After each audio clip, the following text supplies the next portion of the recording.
Hi, sketching of straight lines is one of the simplest things you would ever do. Okay, can we consider some of the very important lines? The first one is the y-axis. The y-axis is also called the line x equals to 0. Did you know that? So it's also called the line x equals to 0.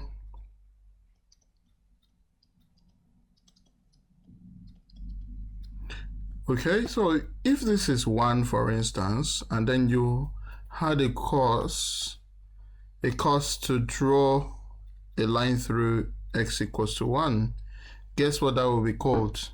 The line x equals to 1. So if there was one that was drawn across the line x equals to 3 here, guess what that will be called? The line x equals to 3. As simple as this is very important for you to know. Let's go to the horizontal lines. For the horizontal lines, of course, we begin with the x-axis. Now the x-axis, did you know it's also called the line y equals to 0? Yeah, that's its name, the line y equals to 0. Which means that if I have to draw a line across maybe y equals to minus 2 this way, okay, that point there being negative 2, guess what this will be called? The line y equals to minus 2.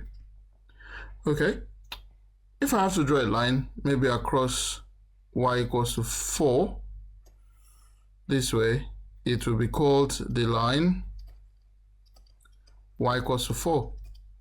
So I use the axis to help me to remember these lines. If I'm dealing with the y-axis, I know it is vertical. So if it's the y-axis, it is the line x equals to 0. So if I just translate that into maybe the line that goes through x equals to 1 just downwards, I know that is the line x equals to 1, the line x equals to 2, the line x equals to 3, and so on and so forth. And for the x-axis is a horizontal line, that is the line y equals to 0, even though it's the x-axis. Okay, because it goes through the origin 0, 0 here, and the place it goes through is always y equals to 0. Any point you choose here is always going to be y equals to 0. Y equals to 0. Any point on the x-axis is always the line y equals to 0. Hence we call it the line y equals to 0. So if there is any line that crosses y equals to 2 here, we call it the line y equals to 2, and so on and so forth. Okay, next we are going to look at slant lines. For slant lines, the most basic line that I like to begin with is the line y equals to x. The line y equals to x is the line that divides your graph through the middle this way. Okay, I'm just going to extend it this way also.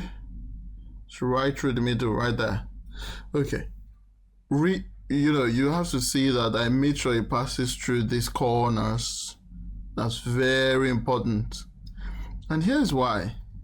Because of the name y equals to x, if x has a value of 1 here, y has to have the same value. If x has a value of negative 2 here, y has to have the same value, negative 2. That's why it's called the line y equals to x. Okay, why is this line important? If I decide to draw the line y equals to x plus 1, for instance, I simply need to move this line 1 unit upwards. So if this is the line y equals to x, if I move it up 1 unit, I have to make sure it crosses all the corners, which I'm not managing to do right now. Let me see if I can move that. Okay, it has to go through all the corners. Okay, so that is the line y equals to x plus 1. Another way to know it, of course,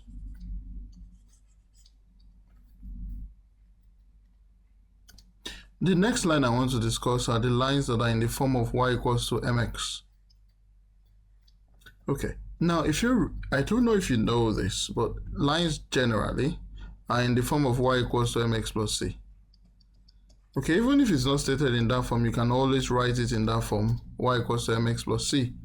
Okay, now these particular lines that I'm talking about, you will notice that there is no C here. It is because C is 0.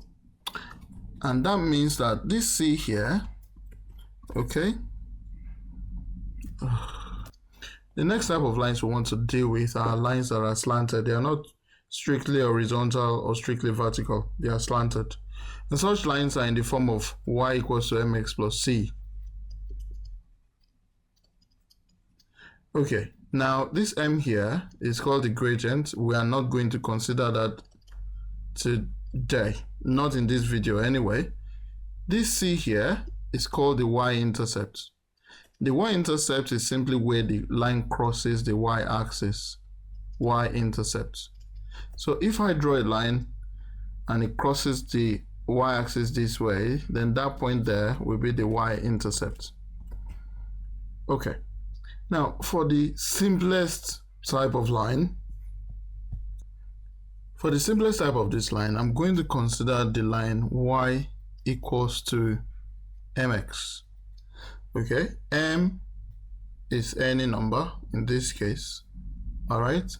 Now, one thing you notice is the line y equals to mx does not have this c, which is supposed to be y-intercept, which means that that c is 0. So any line that is in this form without a constant at the back, you don't see something like y equals to 2x plus 1. Okay, you just simply see y equals to 2x.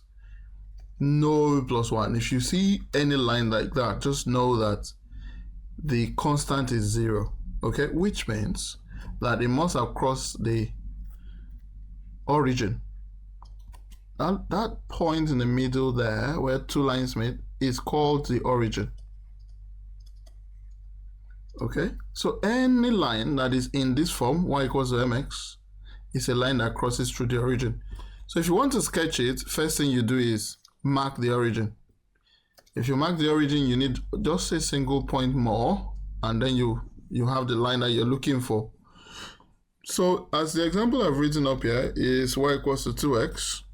I've told you, since it doesn't have the constant c, this is a plus 0, it means that this line passes through the origin, so I have marked the origin right there. Now I need only one more point. I could pick any value for x, which means I could pick maybe when x is 2, and then I put it in here, and then I have y to be 2 times 2, it gives me 4. So when x is 2, y equals to 4. Okay, so if this is x equals to 2, and this is y equals to 4, I simply trace x equals to 2 here, and y equals to 4 to get that point. Now I have 2 points. It's more than what I need. But if you like, you can choose one more.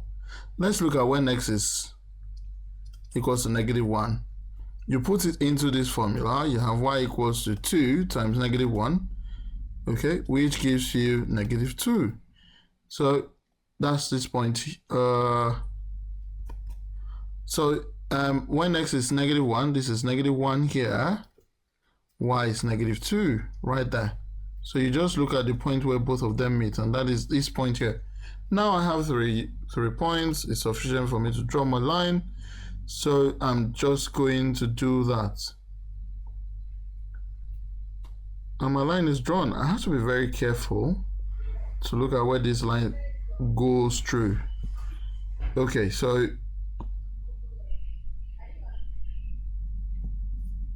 that line is drawn. All right, and that is the line y equals to 2x. Okay, let's take another example. So what I have instead is y equals to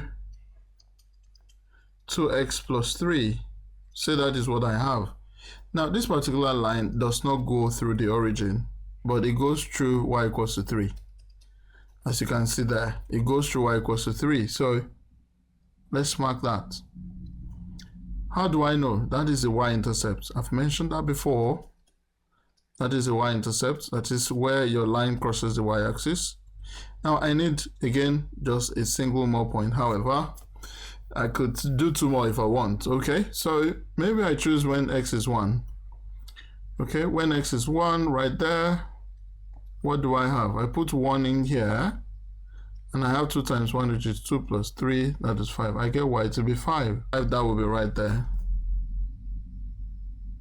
Because this is 4, this is 3, so this will be 5.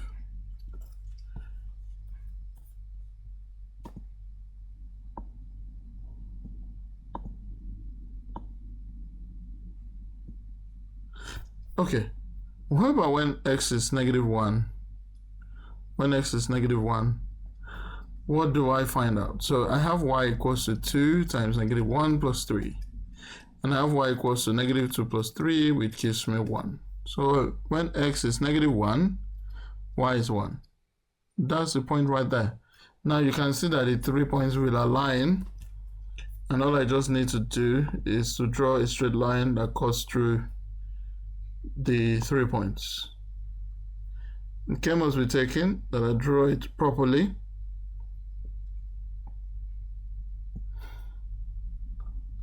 Okay, so as you can see, I've made sure that for every 1 unit on the x-axis, 2 units on the y are covered. 1 unit on the x-axis, 2 units on the y are covered. Because sometimes, even with this point, you have to be very careful that you draw your line properly. Okay? The next type of line is the line that is of this form: ax plus by equals to c. So if you want to do that, all you need to do is to find the intercepts. So for the y-intercept, for instance, you're looking at where the curve cuts the y-axis. So all you just need to do is to make x 0, make x equal to 0, and solve for y. Okay, so for instance, if the equation if the equation that I have is 2x plus 2y equals to 1, I just need to make x 0 here. If I do that, I get y to be half. Okay, this is my y-intercept. So I can choose this to be half if I want. Now the next thing is to look for the x-intercept. And I'm sure you can guess that what I need to do is to make y 0. Make y equals to 0. The reason is because y is 0 at every point on the x-axis. Okay, if I make y 0 in this equation, I will also have x to be half. So half comma 0 will be the point I'm looking for. So I could choose this place as my half, and we know that y is 0 there anyway. So as you can see, we can follow the trend just like that. Okay, that line will cross all those points. Okay, from one edge of the page to the other. And then I just simply draw my line. And that is the sketch. So very difficult. Okay, maybe one more example of this type. Say I have 3x plus 5y equals to maybe 15. Again, all I need to do is to find intercepts when x is 0, y is 3. When y is 0, x is 5. Okay, when x is 0, y is 3. Let's put that here. That's that point there. When x is 5, y is 0. So that's that point there. Okay, so we have our line, we just need to draw it, but we need to be very careful. If we draw this one, we can extend the line a little bit. When extending the line, is something you should consider. Just consider that for every 5 on the x-axis, we cover 3 on the y. For every 5 on the x-axis, look at it, there are 5 holes there. We cover 3 on the y. This just helps you to maintain the proper straight line. Okay, so 1, 2, 3, 4, 5, 1, 2, 3. So you can see that point up there, so that we can extend the line. So again, 3 on the y, 1, 2, 3, 1, 2, 3, 4, 5. So we see that point there. And that way it makes it very easy to extend the line right there. And then right there. Okay, please ensure that you don't forget to label your axis. For instance, this point here is 5. If you like, you can write 5, 0, but 5 alone will be sufficient. This is 0, 3. If you like, you can just put 3 alone. And of course, label your axis, that is y, and that is x. Okay, very easy. This is how you sketch straight lines. See you in the next video. Bye.